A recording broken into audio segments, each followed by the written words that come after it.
Yo, what's up mga kaibigan? Halina tayo magkwentuhan. So kanina ay nakita natin na gumawa si Luka Doncic ng 45 points, 11 rebounds, 14 assists, and 5 steals sa panalo ng Lakers laban sa Utah Jazz. Another all-time great performance mula sa Slovenian superstar. Ayon nga kay LeBron ay Luka Magic nga daw ito. Hindi na daw siya nagulat dito dahil sobrang galing nga daw talaga ng kanyang kakampi.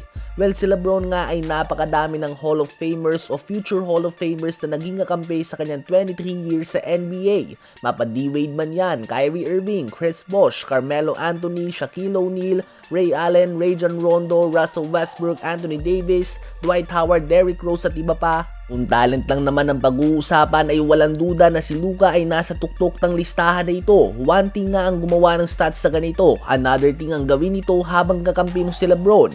Ibig sabihin ay talagang mataas ang tiwala ni LeBron kay Luka na gumawa ng mga desisyon sa loob ng court. Tila ba ito nga ang first time since the first 2 years na sa Miami Heat na naging komportable si LeBron na ibang player ang gumawa ng crucial decisions. Noon nga ay talagang siya ang magiging point forward ng team. Ngunit ngayon ay tinitiwala niya kay Luka ang pag-take over nito sa opensa. Si LeBron ay hindi naman nagpahuli at nagtala pa din siya ng 28 points, 10 rebounds, and 7 assists. Kakaibang stats nga yan para sa isang 41-year-old player. Ang Lakers ay may magandang record ngayon, subalit muli nilang binigyan ng Utah Jazz ng mahigit 70 points sa first half, so andun pa din talaga ang concern sa kanilang depensa. Ano ba masasabi nyo tungkol dito? Ngayon ay tumungo naman tayo sa Los Angeles Clippers. Bago mag-umpisa ang season na ito ay may championship expectations sa kanila ang mga fans at pati na din ang media dahil si Drew Eubanks ay napalitan ng former All-Star Brook Lopez. Si Norman Powell ay napalitan ng multi-time All-Star Bradley Beal.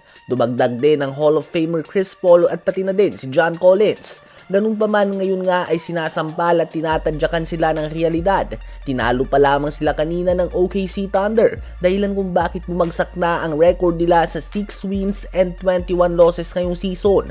Yan nga ang second worst record sa buong Western Conference. May record lang din sila na 3 wins and 19 losses sa kanilang last 22 games. Kaya naman hindi na nga nakapagtataka na napapadalas na mabanggit sa trade rumors ang pangalan ng kanilang mga manlalaro. Kahit na ginawa nilang available ang lahat ng kanilang players sa usapan trade, ang report na lumalabas ngayon mula sa iba't ibang mga teams ay nagmamatigas ang Clippers sa trade offers at tinatanggihan nila ang mga ito. Handa lamang silang makipag-trade kung talagang panalo nga sila sa deal. At ito ay sa dahilan na naniniwala pa din sila na hindi pa huli ang lahat para sa kanilang team.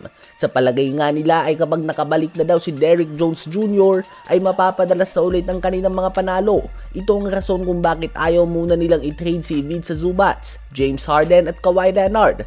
Well, posibleng totoo naman ito subalit nalulubog na nga sila sa mga talo at posibleng huli na ang lahat para sa season na ito para makabawi sila. At least base sa tinatakbo ng kanilang team at pinapakita nilang performance. Ano ba masasabi nyo tungkol dito?